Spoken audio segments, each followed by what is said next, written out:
Amado Deus, queremos nesta manhã orar, Senhor, mais uma vez. Agora nós te pedimos que a bênção, meu Deus, da tua palavra, que possa frutificar na nossa vida, que possa fazer diferença, Deus, que não seja simplesmente palavras, mas possa ser a ministração do poder de Deus em ação na nossa vida. Abençoa o teu servo, meu Deus, pastor Luiz, que a palavra está no coração dele, Senhor, que a graça do Senhor, meu Deus, na transmissão possa estar fazendo e nos alcançando também nesta manhã. Nós te pedimos no nome de Jesus. Amém. Amém. Glória a Deus. Quem sente a presença de Deus forte, diga aleluia, né? A nossa lição de hoje tem tudo a ver com o que Deus já preparou desde o início do culto, através até mesmo do clamor que foi levantado aqui pela pastora Marisete. Quem aqui quer ver os milagres de Jesus sobre a sua vida, né? Então nós estamos num ambiente, eu percebo desde o momento que eu coloquei os pés nesse lugar, eu percebi claramente que Deus preparou cada detalhe para que hoje de manhã, através do conhecimento da palavra e através da unção de Deus, a sua vida seja transformada. Repita comigo, essa manhã vai ser bênção. Fala comigo, vai ser bênção. Glória a Deus. E nós vamos falar sobre os milagres que Jesus fez. E os textos, eles estão narrados aí na nossa lição. Marcos 7, 3 de 7 a 12 e João 21, 25. Destacando que nesse texto de João 21, 25, a narrativa nos diz que os milagres de Jesus, eles foram em muito maior número do que aqueles que estão narrados na Bíblia. E que apenas pelo fato da necessidade dessa narrativa ser feita de maneira sintética, colocando alguns, é que nós estamos vendo a narrativa bíblica. Ou seja, Jesus fez muito mais do que a Bíblia nos conta. Quem crê nisso, diga amém, né? Então vamos lá. Quais são os objetivos da nossa lição nessa manhã? A gente quer mostrar para você o contexto socio-religioso que cercou a vinda do Messias. Por que Jesus veio naquele momento, né? Todo o contexto que havia naquele momento vai ser estudado para você perceber a grandeza de Deus e como Deus planejou o momento exato da vinda de Jesus, tá certo? Primeira coisa, então, é conhecer o contexto socio-religioso que fez da Palestina o cenário ideal para a anunciação dos milagres de Jesus. Segundo, isso aqui é fundamental, meu irmão. A motivação de Jesus ao fazer o milagre, ao trazer a bênção. O nosso objetivo é compreender que os milagres não foram simples demonstração de poder, mas de amor e de esperança para aqueles que viviam à margem da sociedade. Jesus não veio para manifestar poder simplesmente por uma questão de uma vaidade, de um desejo de dizer que ele era maior. Na realidade, os milagres foram um sintoma, uma consequência natural do amor de Deus, porque Deus ama o homem e deseja trazer sobre a sua vida o melhor dele. Então você tem que entender que o que pula, o que transborda no coração de Deus é o desejo de te ver abençoado. Repita comigo, meu Pai quer me ver abençoado. Outra coisa interessante, nós precisamos entender que o reino de Deus está relacionado ao tempo presente. Hoje é tempo de milagres. Repita comigo, hoje é tempo de milagres. E é por isso que nós vamos contar aquilo que a narrativa bíblica traz, para que isso se estenda até hoje, porque Jesus, quando veio, ele iniciou a implantação do reino de Deus, a graça, a vida, o poder sendo derramado sobre a história do homem de uma forma como nunca havia sido feito. E por último, um dos nossos objetivos é mostrar que o maior milagre da obra de Jesus é a salvação do homem. Meu querido, todas as demonstrações de poder são pequenas diante do sacrifício de Cristo. Todas as demonstrações de poder são ínfimas diante da grandeza do amor de Deus, ao colocar Jesus Cristo no meu e no seu lugar. Ele é o Cordeiro de Deus, aquele que recebeu sobre ele todo o pecado de toda a humanidade em todos os tempos, aquele que era santo, aquele que era puro, aquele que não conhecia pecado, teve colocado sobre ele todo o pecado, e você e eu fomos aqueles que fizemos Jesus sofrer na cruz do Calvário. Então o maior milagre, meu querido, é a salvação, é a eternidade com Deus. Esse é o supremo milagre que Deus fez. Continuando, meu querido, um dos nossos objetivos aqui, eu achei isso aqui muito interessante, é mostrar que a dimensão dos milagres ultrapassa as paredes da igreja e atinge a todos. Não é só entre quatro paredes que Jesus age. Jesus quis mostrar a todos que a sua graça é para quem quer. Nós vimos os fariseus, os religiosos, achando que eles tinham um monopólio da bênção de Deus. E nós vemos que Deus quis mostrar a todos que sofriam, a todos que tinham necessidade, a sua graça e o seu amor. Começamos mostrando o seguinte: Jesus, ele era o cumprimento da profecia de Isaías. Isaías trazia as características do objetivo que Jesus tinha. Primeiro, evangelizar os pobres. Veja bem que todos esses itens traduzem pessoas que estão passando por um momento difícil, pessoas que estão vivendo uma circunstância negativa, sofrendo, aflitas, querendo um novo horizonte de vida, querendo uma nova perspectiva de vida. E é por isso que a narrativa de Isaías, ela se ajusta perfeitamente àqueles que querem mudança de vida. E Isaías fala que ele veio para evangelizar os pobres, curar os quebrantados de coração, aqueles cujo coração está ávido, sedento, aberto a um novo tempo, a uma nova ação de Deus, apregoar liberdade aos cativos, aqueles que estão presos, enredados, sofrendo, dar vista aos cegos, trazer visão para quem não enxerga, liberdade aos que estão oprimidos, sofrendo, e anunciar que a partir da vinda de Jesus, nós vivemos o tempo da graça de Deus. Hoje nós vivemos o tempo da graça de Deus. Que você possa pensar nisso e que você possa valorizar isso. Vivemos o tempo da graça. Essa expressão me toca profundamente, porque graça significa algo que você não merece, mas que Deus resolveu te dar. Repita comigo: é tempo da graça. Fala: é tempo da graça sobre a minha vida. Aleluia, glória a Deus. Jesus veio para todos, mas aqueles que eram discriminados, estavam sofrendo, tiveram maior facilidade de recebê-lo. Quando nós vivemos muitas vezes circunstâncias difíceis na nossa vida, nós temos mais vontade de buscar Deus, e é por isso que uma das orações que eu quero sempre fazer na minha vida é o seguinte: Senhor, eu quero vir pelo amor, é ser atraído pelo amor, eu não quero vir pela dor. E muitas vezes, infelizmente, nós precisamos passar por situações difíceis, para que nós nos lembremos que nós não somos nada, e de que nós precisamos de Deus.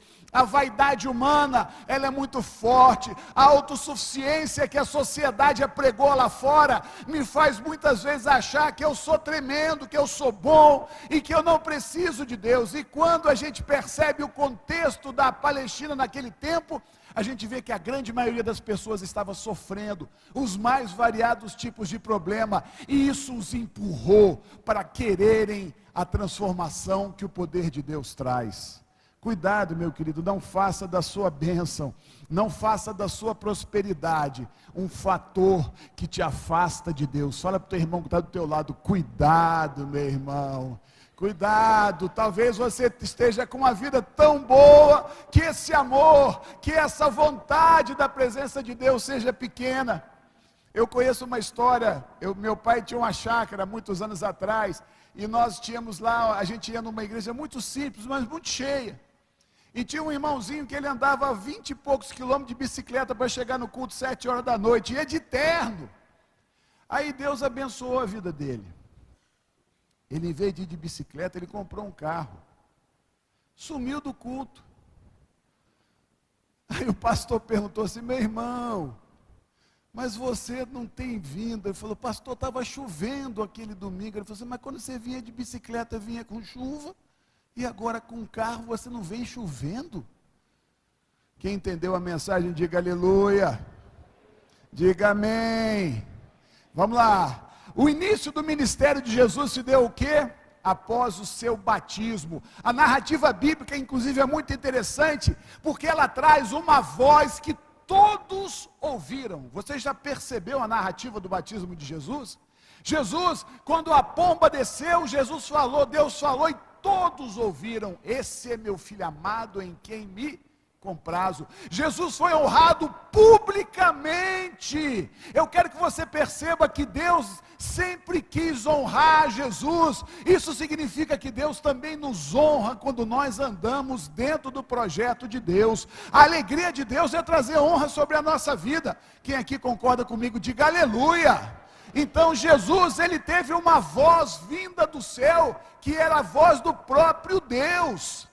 Deus o honrou. Talvez você não perceba isso, porque as pessoas queriam sinais de que Jesus era o Filho de Deus. E você já imaginou aquela cena de Jesus sendo batizado no Jordão, e uma voz que ressoou, dizendo: esse é meu filho. Quem aqui pode agradecer a Deus, diga amém. Esse momento, eu achei um momento que as pessoas às vezes não percebem isso. Elas não entendem que aquilo foi para todos, e todos ficaram impressionados. O batismo de Jesus foi uma cena muito interessante, e marca o início do seu ministério. O que nós queremos então, como foi dito no início? A gente quer mostrar para você o que estava acontecendo na Palestina naquele tempo, qual que era o ambiente socio-religioso, como que a sociedade vivia naquele tempo.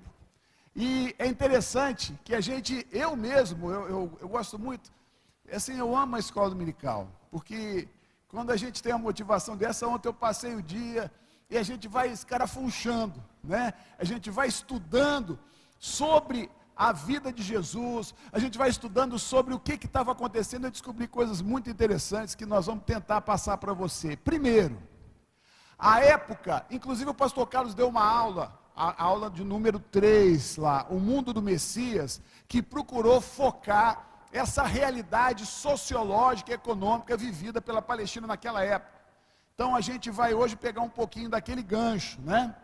A Palestina, ela vivia uma situação muito difícil sob os mais variados aspectos. Havia muita enfermidade entre as classes mais pobres, e a maioria dos enfermos sofria e morria em estado de penúria. Eu estava pesquisando ontem, o tempo que Jesus nasceu, a morte era muito cedo, a expectativa de vida era baixíssima, e muita enfermidade, fruto de uma condição de vida muito negativa que a gente vai procurar detalhar. Mas eu queria destacar esse aspecto: as pessoas morriam em estado de absoluta penúria, sem nenhum cuidado por parte do Estado. As cidades da Galiléia, da Judéia e até mesmo de Samaria, que Jesus percorreu, eram locais, presta atenção, insalubres, barulhentos e perigosos. Essa era a realidade da Palestina. A Palestina estava sendo dominada naquele momento pelo Império Romano. O Império Romano, ele tinha uma atitude diferente da que havia quando houve a revolta dos Macabeus. Até quando a gente vai falar sobre os fariseus, nós vamos citar. Os Macabeus, eles se revoltaram porque Antíoco Epifânio, ele quis tirar completamente a característica da religião judaica do seu povo. Isso fez com que florescesse no meio do povo uma grande revolta, a revolta dos Macabeus. E essa revolta logrou êxito ficou um tempo em que os judeus conseguiam viver sob o seu domínio, de 140 até 63, eu tenho a data mais ou menos antes de Cristo. Nesse momento, o que aconteceu? Os judeus foram dominados, Antíoco Epifânio, os Macabeus foram dominados pelos romanos. E os romanos tinham uma estratégia diferente. Enquanto Antíoco Epifânio queria acabar completamente com a religião, O que os romanos queriam? Não, vamos deixá-los ter a religião deles, mas vamos dominar sobre o aspecto econômico, e naquilo que nos incomodar a gente faz um trabalho de destruir. Então, o romano tinha uma estratégia de dar uma certa liberdade ao povo para que eles tivessem a sua religião, porque eles dominavam grande parte do mundo naquela época. E a religião era um aspecto que eles entendiam que deveria ser deixado para o povo, para não haver tanta revolta como a situação dos macabeus que teve naquela época. A vida nas cidades, eu achei isso aqui super interessante, eu estava pesquisando, olha só. Quase não havia o quê? Praças, quintais ou árvores. Todo o terreno costumava ser ocupado por construções que compartilhavam paredes, elas eram geminadas. Faltou aqui um parênteses. As portas abriam direto na rua. O que acontecia naquela época? Eles tinham uma preocupação muito grande de fazer muros em volta das cidades, para efeito de proteção. Isso restringia muito o espaço. Então as construções eram muito próximas, era a mesma parede, o que a gente chama de meia parede, eu não sei como é que vocês chamam aqui, mas é geminado, não é, pastor, que a gente fala? Ou seja, a minha parede é a parede do vizinho. E não havia espaço, área verde, árvores, quintais. Então todo mundo vivia junto. É como em algumas situações de favelas, algumas regiões do Brasil, como no Rio de Janeiro, da qual eu vim, né? Você vê lá as pessoas construindo um na parede do outro, sem nenhuma preocupação com ventilação, sem nenhuma preocupação com arejamento, entrada de luz, calor e etc. A violência, isso aí que eu achei interessante, eu estava pesquisando ontem. A violência no tempo de Jesus, ela era epidêmica. Não havia uma polícia que contemplasse o povo que era dominado, eles é que tinham que se virar. Como eles não tinham dinheiro, a estrutura do Estado não lhes servia em nada. O que o romano queria era o quê? Dinheiro. E ele não tinha nenhuma preocupação em oferecer para aquele povo qualquer tipo de segurança. Então as pessoas iam para casa e se fechavam. Eles não queriam andar após o anoitecer. Eu achei isso aqui interessante. Ou seja, as pessoas tinham medo de andar à noite. Parece até um tempo que a gente está vivendo hoje, né? Assim, mais ou menos, né? O que você acha, né? A gente está aí meio tenso, meio preocupado, mas isso naquele tempo já existia. Porque, repito, os romanos não ofereciam nada para os judeus. Carga tributária. Não há nada que mexa mais na vida de uma pessoa para trazer irritação do que o imposto. O pastor Salmo até riu ali, né, pastor? Então é o seguinte, olha só, eu estava pesquisando algo muito interessante, como que era a tributação naquela época. Pastor Jazi, que é contabilista, isso aqui eu achei interessante, viu, pastor? Roma cobrava 12,5% da produção. O templo, porque aí os judeus, eles sustentavam o templo. As autoridades religiosas arrecadavam outros 22%. E aí, quer dizer, 22 mais 12,5 dá 34,5. E da produção agrícola, o que acontecia? 1/5, 20%, eles separavam para semente. Resumindo a história, 34,5 mais 20 dá 54,5. 54,5% ele não tinha como gozar, ele já saía aproveitando 33,5%.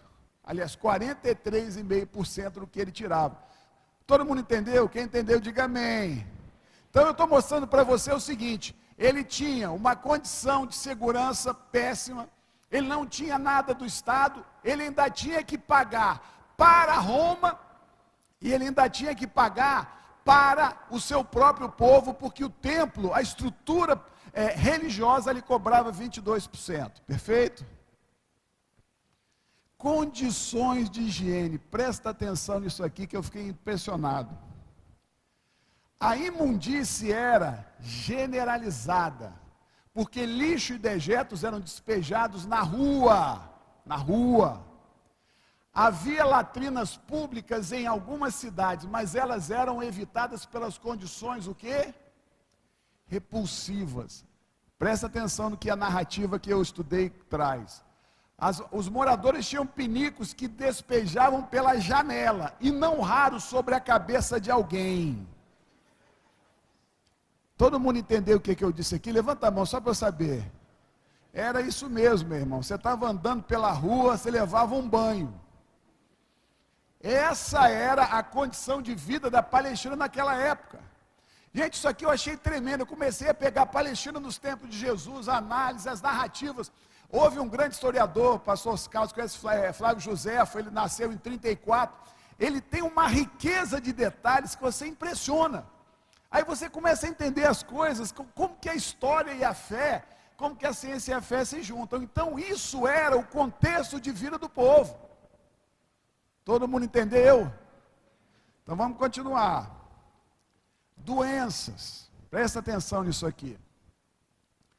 A ignorância sobre doenças levava o povo a atribuí-las a demônios. A cura de males como epilepsia, surdez e paralisia passavam por expulsar espíritos ruins. Jesus era visto por alguns como um curandeiro com o dom de exorcismo. Doenças eram julgamento de Deus sobre o pecado. As pessoas não conseguiam entender que muitas doenças eram fruto de quê? De uma condição totalmente insalubre. Ou seja, onde havia fezes, urina, não havia higiene, as doenças proliferavam de uma maneira impressionante.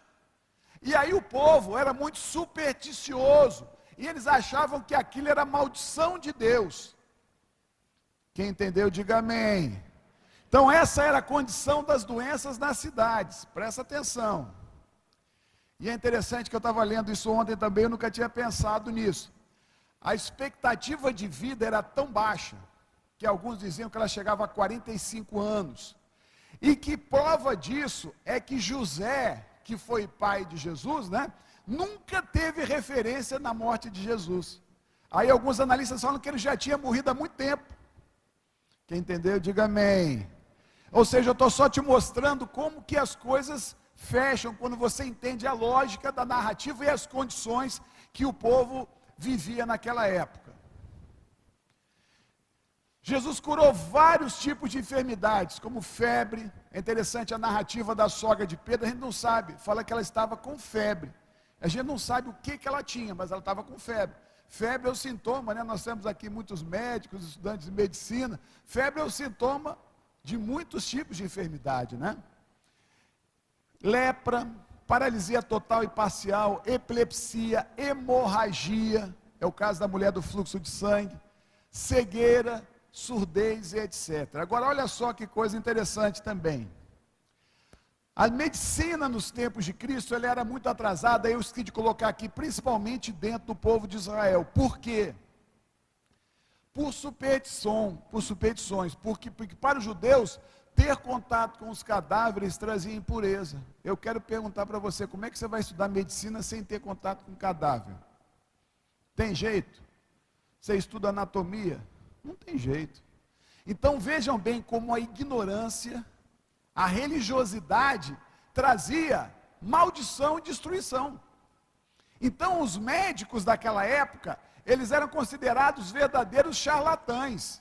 A fama da medicina do povo de Israel era péssima.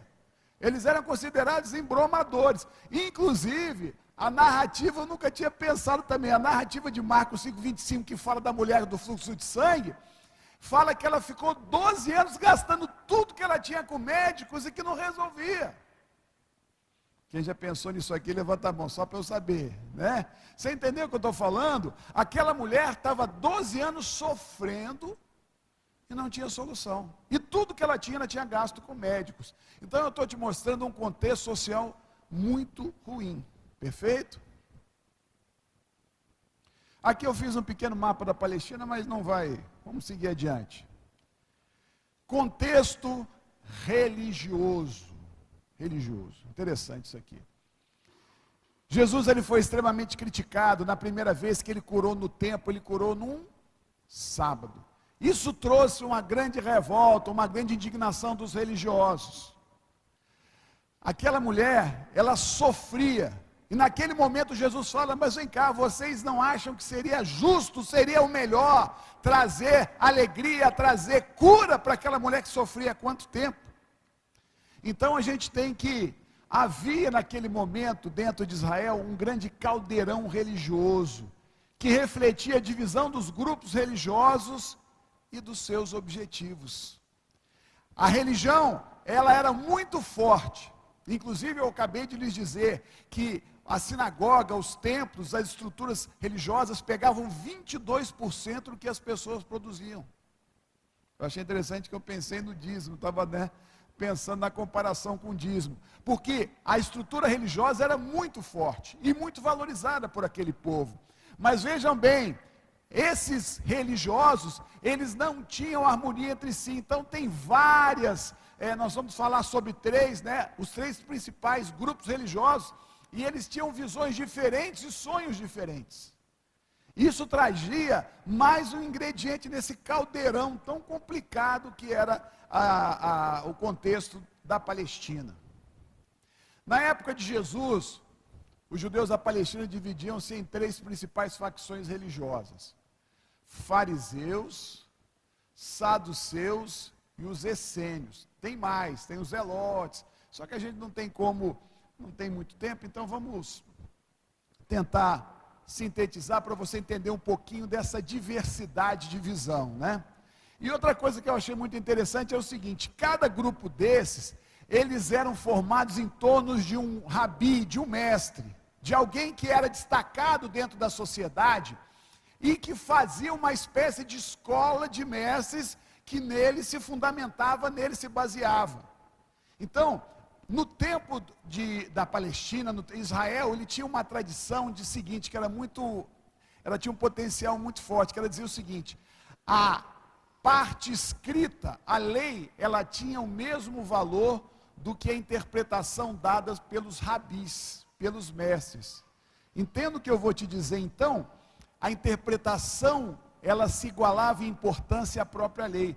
Isso é muito perigoso, porque aí você tinha a questão da interpretação sendo feita das mais variadas formas, e não havia uma supremacia da lei em relação à interpretação. Não sei se você consegue entender o que eu quero te dizer, mas aí você cria um ambiente onde cada interpretação pode caminhar numa direção, trazendo sonhos diferentes, trazendo motivações diferentes para aqueles grupos religiosos, perfeito?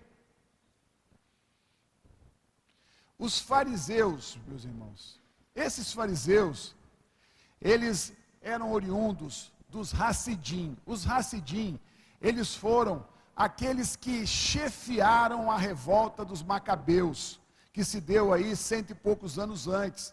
Eles tinham grande liderança, grande importância, É interessante, eu estava até comentando com a Lívia, a gente começa a estudar a Bíblia, e a gente começa a ver quanto que as pessoas sempre têm alguma coisa positiva, e que isso não impede de que elas incidam em erro. Os fariseus tiveram uma grande importância na história do povo judeu, sabe em que aspecto? O que provocou a tal da revolta dos Macabeus era a helenização de Israel, ou seja, a cultura grega sendo colocada impositivamente sobre Israel. E os fariseus diziam: não, nós não vamos admitir isso. Inclusive isso é o que motivou a revolta. E aquele tempo em que Israel mandou nele mesmo, esse período aí de quase 100 anos, porque quem os dominava queria impor uma religião diferente, uma cultura diferente. Você está entendendo o que eu estou falando? Amém? Então, os fariseus, eles foram extremamente zelosos na observância da lei, e eles tinham esse mérito. Eles falaram: não, nós não vamos aceitar a cultura grega entrar aqui dentro e mudar a nossa história. Perfeito? E eles apoiaram a revolta dos Macabeus, estabelecendo o governo no período de 142 a 63 a.C., aquele período que eu me referi no início da aula. Foi quando houve o domínio romano. Em 63, Roma dominou a Palestina. Então houve essa característica. Eles tinham grande preocupação em preservar a sua cultura e a sua fé. Os fariseus, eles eram mestres na interpretação das tradições orais dos rabis. Perfeito? Eles tinham uma grande preocupação nesse sentido. Outra coisa interessante sobre os fariseus é que eles tinham, socialmente falando, uma boa posição, né? Eles provinham de famílias de artífices e mercadores da classe média. E como todos os judeus, eles exerciam uma profissão. Quem foi um fariseu famoso, meus irmãos? Paulo foi um cara famoso, né? Então Paulo, ele, inclusive, quando ele vai se defender de que ele era judaizante, ele falou assim: eu era fariseu dos fariseus, criado aos pés de Gamaliel, alguém que conhecia a lei, que vivia a lei. Mas aí ele começa a mostrar o contraponto da obra de Cristo. Ou seja, o fariseu, ele era premido de uma boa intenção. O que eu quero te mostrar é que a gente tem que ter amor e misericórdia por quem nos resiste. Foi o que eu aprendi ontem. Às vezes, a gente vê pessoas tão contra nós, em algumas questões, a gente tem que ter amor e paciência. Não que a gente vá concordar, mas a gente tem que ter amor, porque o amor é o que vai quebrar a resistência. Quem aqui entende o que eu estou falando, diga amém, né? Ou seja, eles achavam que eles estavam completamente certos, que eles estavam protegendo. De certa forma, eles foram usados para proteger mesmo. Deus cuidou detalhadamente, cuidadosamente de tudo para que Jesus viesse naquele momento. E os fariseus tiveram um papel importante, só que eles começaram a valorizar mais a religião do que Deus. Eles trocaram o foco, eles não conseguiram ser flexíveis para entender que Jesus, ele era o cumprimento da lei, mas através da graça, porque eles gostavam só da lei. Não sei se você consegue entender o que eu quero dizer, mas quando nós somos criados numa estrutura muito rígida, a gente tem dificuldade. Eu tenho. Quando eu me casei com a Lívia, eu aprendi muito. Eu era muito duro, muito sem, né? Aí eu me via, minha filha fazia uma coisa que eu não concordava, eu ficava louco. Eu falei: meu bem, calma, né? Quem já teve dificuldade com isso, assim, de ver uma pessoa contrariar você e você fala assim: não, eu não perdoo. Não, não tem jeito. Então essa inflexibilidade, a nossa formação de rigidez, quando a graça veio, ela muda um pouco, porque aí você não vai estar cultuando a graça, mas você não vai estar cultuando a lei, mas você vai estar sendo tomado pela graça, porque quem te faz ser perfeito é o amor. O amor é a maior motivação de transformação de qualquer pessoa. Quem concorda com isso, diga amém. Ninguém muda por imposição, mas todo mundo só muda por amor. O amor, meu querido, é o que mudou a história da humanidade, porque o amor fez com que Jesus, o quê? Se colocasse à disposição de Deus para ir ao inferno. Ele só fez isso por amor. E o que faltou ao fariseu, meu querido, foi o amor de Deus, foi a percepção da grandeza da obra de Deus. Aí eles ficaram vaidosos, eles queriam ser os dominadores, aqueles que detinham a exclusividade e o monopólio de Deus. Eles parecem até algumas igrejas que a gente conhece por aí, né? São os donos da presença de Deus. Só lá tem milagre, só lá tem bênção. Tem horas que eu vejo as igrejas falando, eu fico impressionado. Eu falei: gente, como é que pode? Tem gente que é dono de Deus, eu não sabia, né? Podia até vender o passe, falei assim: ó, compre aqui e tal, mas vamos para lá, deixa para lá. Doutrinariamente, os judeus acreditavam na ressurreição dos mortos, na predestinação, na imortalidade e na vinda de um Messias libertador, o quê? Político. E isso era absolutamente natural, porque os judeus queriam ser livres de Roma, os judeus queriam voltar ao tempo de Davi. Eles queriam ver restaurada a casa de Davi, eles queriam ver Israel novamente tendo o direito de decidir os seus destinos. O sonho do fariseu era o resgate de Israel. Era um sonho errado? Não. Mas é porque Jesus, ele veio trazer para todos. Aí o fariseu achou ruim. A obra de Cristo não era só para o judeu, era para todo mundo. Aí ele não gostou. Eles criam como escritura sagrada todo o Antigo Testamento. Sua plataforma de atividade era a sinagoga. A sinagoga, ela trazia o que? A proliferação, é a forma que eles achavam para levar a doutrina do seu povo. Tanto é que Jesus, qual era a estratégia de Jesus? Ele utilizava profundamente e intensamente a sinagoga. Perfeito? exerciam grande influência sobre a massa popular. E na época de Jesus, isso aqui também eu não sabia. Flávio Joséfo diz que havia mais ou menos 6.000 fariseus. Quer dizer, não é que era pouca gente, mas eu achei que podia ser mais, né? A população era 30 e tantas mil pessoas, só em Jerusalém, então eles tinham esse número. Os saduceus, rapidamente, eles eram uma classe de sacerdotes do templo. Eles tinham uma religiosidade mais formal e elaborada que os fariseus. Eles só aceitavam o Torá. O que era o Torá? Era o Pentateuco. Eram os 5 primeiros livros. Enquanto os fariseus entendiam que o Antigo Testamento era a palavra de Deus, os saduceus eles eram extremistas. Eles falavam, não, só serve o Torá. Eles negavam a existência de anjos e demônios e também não criam na ressurreição. Olha que caldeirão, que complicação. A divergência desses grupos dentro do próprio povo. Os saduceus, eles tiveram um grande defeito. Eles foram muito receptivos às influências dos gregos, a chamada helenização. Isso foi um grande problema. Eles deixaram que a cultura judaica fosse influenciada. E justamente os fariseus não quiseram que isso acontecesse. Agora nós temos os últimos que a gente coloca aqui, os essênios, né? Esses essênios, eles eram os extremos dos extremos. Eles eram os mais radicais. Eles viviam em comunidades pequenas do deserto, invocando, com rituais de purificação. Eles criam que precisavam buscar Deus de uma forma muito intensa, né? Eles tinham uma vaga concepção de ressurreição individual, esperavam muito sobre a vinda de um Messias e eram deterministas sobre a questão da predestinação. Eles praticavam ritos para purificar-se física e espiritualmente. Bom, então eu estou mostrando para você um contexto econômico, social, religioso. E quanto aos milagres de Jesus, é importante a gente perceber a harmonia que existe na narrativa dos evangelhos sinóticos, que é Mateus, Marcos e Lucas. Eles caminham paralelamente, narrando os mesmos fatos e trazendo uma grande sintonia nessas narrativas. O evangelho de João, ele é diferente.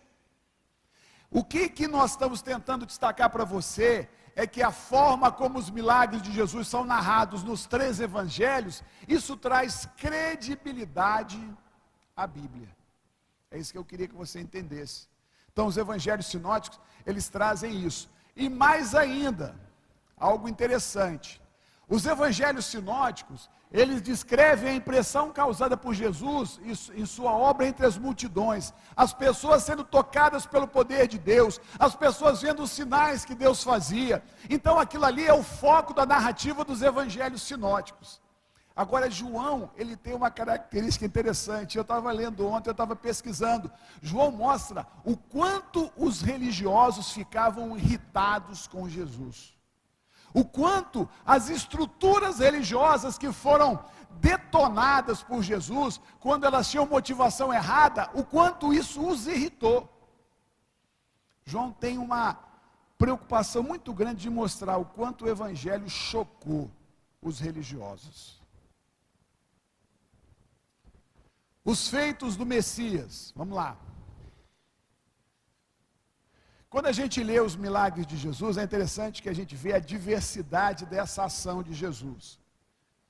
Jesus alimentou multidões, Jesus caminhou sobre as águas, acalmou tempestade, supriu com uma pesca maravilhosa, transformou água em vinho, colocou uma moeda na boca de um peixe, ou seja, Jesus fez um peixe, engoliu uma moeda, vamos dizer assim, né? Quando era para pagar o tributo, ele falou assim: Pedro, vai lá, pesca, abre a boca. Eu acho assim, tremendo essa narrativa, né?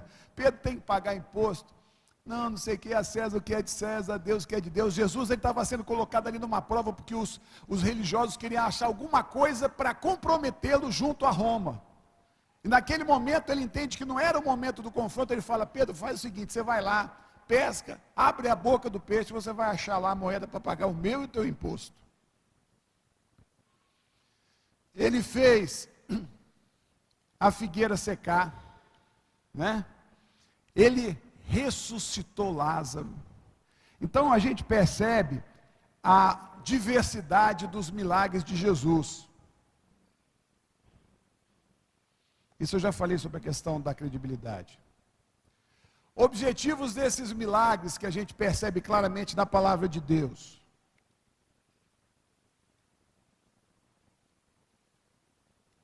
Primeiro, anunciar a chegada do reino de Deus. Nós vivemos o reino de Deus hoje, amém? Então nós temos a chegada do reino de Deus em Jesus. E Jesus, o que ele era, ele é o que? Hoje. Repita comigo, meu Deus é o mesmo. Por isso que nós temos que buscar o milagre. Por isso que a igreja de Jesus, que caminha debaixo da unção do Espírito, ela tem que se sentir desafiada a buscar o milagre. Quando a pastora Marisete nos chama para clamar, orar, chorar, nós temos que chorar e gemer na presença de Deus mesmo, porque Deus nos deu autoridade. Mais ainda, a narrativa dos evangelhos fala que nós podemos fazer obras maiores do que as que Jesus fez. Quem fica chocado com isso, diga amém. Meu querido, Jesus falou o seguinte: você pode fazer coisa maior ainda. A igreja tem autoridade. Tem hora que eu fico incomodado com isso. O que você e eu temos feito? Segundo objetivo desses milagres, meu querido, é tirar o sofrimento mesmo, é tirar a dor, é fazer com que a pessoa volte a ter uma vida sem sofrimento. Jesus se importava com as dores e o sofrimento do povo. Jesus se importa com as dores e o sofrimento das pessoas. Satanás, ele dissemina uma visão que tenta mostrar um Deus distante, alheio e indiferente ao sofrimento da sociedade e do mundo. Isso é mentira. Na realidade, o que o homem vive é a consequência das escolhas erradas que ele faz. E ele coloca as suas vidas na mão do diabo. E o diabo veio para roubar, matar e destruir. O que você decide na sua vida, meu querido, é o que vai acontecer. A quem você der legalidade, esse será o que vai intervir na sua vida. Então Jesus queria curar o povo, tirar o sofrimento, mudar a história. Jesus não estava satisfeito com aquela realidade, mas a transformação da sociedade passa pelo livre-arbítrio e passa pela decisão do homem em andar nos princípios de Deus. Continuando, Jesus queria promover a justiça e a equidade, com a igualdade entre os homens. Jesus não era alguém que achava que as pessoas tinham que ser todas iguais, porque ele não nos fez iguais, mas ele achava que as pessoas todas tinham direito a uma dignidade. A igualdade é no sentido dessa dignidade, dessa oportunidade, dessa condição de vida em todos os aspectos.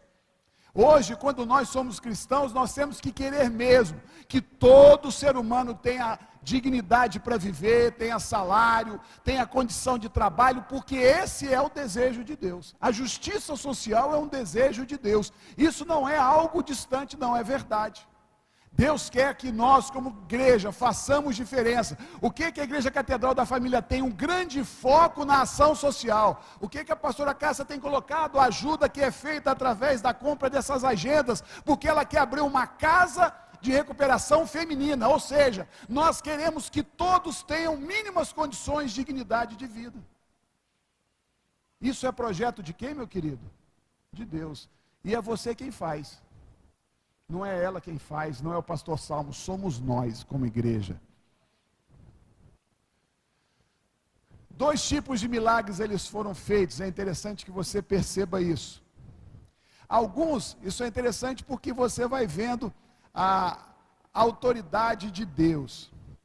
Alguns, Jesus teve uma intervenção, por exemplo, quando ele chega para a tempestade e fala assim, acalma-te. É meio assim, é muito forte, não é não? Você já imaginou você num barco, o barco balançando, e Jesus falando assim, tempestade, acalma. E a narrativa do texto é que os discípulos falavam assim, quem é esse que os mares e os céus lhe obedecem? É forte, meu irmão. É forte. A autoridade de Jesus sobre a natureza. A autoridade de Jesus sobre a morte. Filho da viúva de Naim, Lázaro. Jesus, quando ele fala, não há poder que possa lhe resistir. Hebreus fala que ele criou todas as coisas pela palavra do seu poder. É o poder da palavra de Deus que através de Jesus fazia com que as coisas acontecessem. E os milagres aconteciam sobre a natureza e os milagres aconteciam sobre a vida dos homens. Curas de doenças, enfermidades. É interessante a gente perceber isso. A obra de Jesus é restaurar o homem através do milagre, através da sua intervenção. É a mudança da realidade através do milagre. E você precisa perceber que Deus, Ele quer fazer milagres, é na sua vida. Repita comigo, Deus quer fazer milagres na minha vida. Meu querido, isso eu preciso querer e lutar por isso todos os dias, porque senão você está aqui só religiosamente. Você está aqui como se fosse uma pedra. E o que Deus quer através dessa lição de hoje é te fazer ter uma expectativa da intervenção de Deus na sua vida. Deus quer ver o seu coração, um coração aberto ao milagre. Porque onde não há fé, não há milagre. Não é verdade? A extensão dos milagres, os objetivos dos milagres. Primeiro, é interessante a gente ver essa narrativa. Quando Jesus curou aquele leproso, a questão não foi só tirar a lepra daquele homem, foi fazer com que aquele homem fosse aceito novamente no meio da sociedade, porque a lepra simbolizava o quê? Uma discriminação, alguém amaldiçoado. O leproso, ele era o símbolo da maldição. Quem tinha lepra era retirado do arraial. Então a gente vê que sobre a vida daquele homem havia um grande peso. E Jesus queria o leproso de volta à sociedade.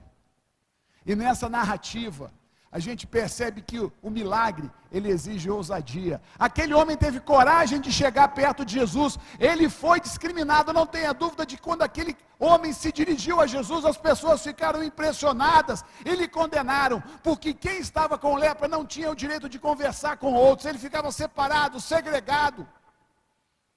Mas ele teve ousadia. Fala para o teu irmão, sem ousadia não tem milagre, meu irmão. Fala para ele. Isso aqui é claro. Meu irmão, você não faz ideia do quanto para aquele homem foi difícil chegar perto de Jesus. Os olhares das pessoas ao seu redor certamente lhe condenavam. Mas ele queria um milagre e ele não se importava com isso. A restauração emocional. Meu querido, nossas emoções têm uma importância muito grande nas nossas vidas. Satanás entra na nossa vida pelas nossas emoções. Os nossos desequilíbrios emocionais abrem brechas para o diabo entrar. E a narrativa que traz a cura daquela mulher com fluxo de sangue. A mulher que tinha fluxo de sangue, da mesma forma, ele era discriminada. A mulher, quando estava nos dias da sua menstruação, também ela se separava. Era símbolo de impureza. E aquela mulher durante 12 anos teve fluxo de sangue. Ela se sentia separada, segregada, abandonada, sozinha, solitária. Frustrada porque financeiramente ela já tinha perdido tudo que ela tinha. E Jesus veio para curá-la. Jesus veio para restaurar o sentimento de valor daquela mulher, porque ela já se sentia nem sei o que. Ela desejava a cura, para que ela fosse aceita novamente no meio das pessoas. Jesus restaurou as emoções daquela mulher. Jesus restaurou a autoestima daquela mulher. E por último, achei isso aqui super interessante. Jesus, ele tinha uma preocupação com a família. Como assim, pastor? O primeiro milagre de Jesus foi num casamento. E eu estava lendo sobre isso, a gente vai pensando que às vezes a gente não tem a percepção. Acabar o vinho no meio de um casamento, meu irmão, era um vexame muito grande. Era aquelas coisas que o pessoal ia rir o resto da vida.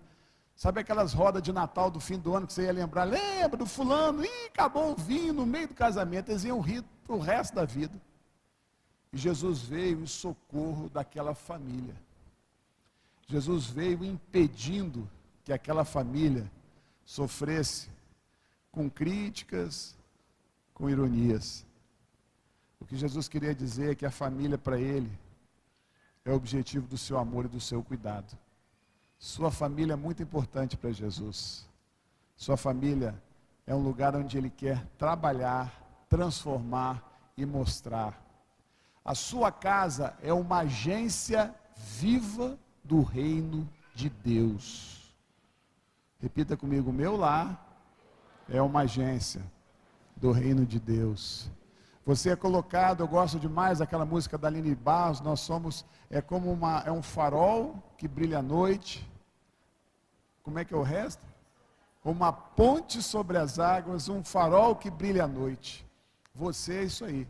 Não subestime a sua importância aonde você mora. A sua presença atrai a graça e a misericórdia de Deus.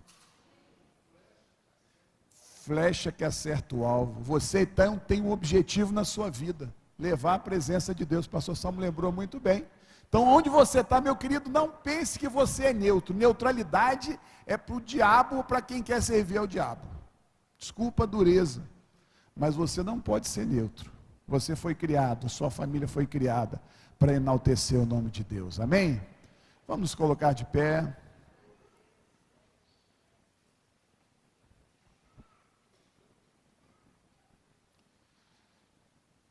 Que nessa manhã, meu querido, você veja a sua vida como uma vida que precisa dos milagres de Jesus. Oh, quanto eu preciso dos milagres de Jesus. Fecha seus olhos. Pai querido, louvado, exaltado, engrandecido seja o teu nome, Pai. Porque a tua obra, ela foi inaugurada naquele tempo. E o reino de Deus é chegado, Pai. Muito obrigado porque o Senhor deseja fazer milagres na minha vida, Pai, e na vida de cada um que está aqui nessa manhã. Muito obrigado porque o Senhor quer que cada família seja a família bendita do Senhor. Muito obrigado, Pai, pela oportunidade de estudarmos a Tua palavra nessa manhã, Pai. Em nome de Jesus, amém. Que Deus te abençoe.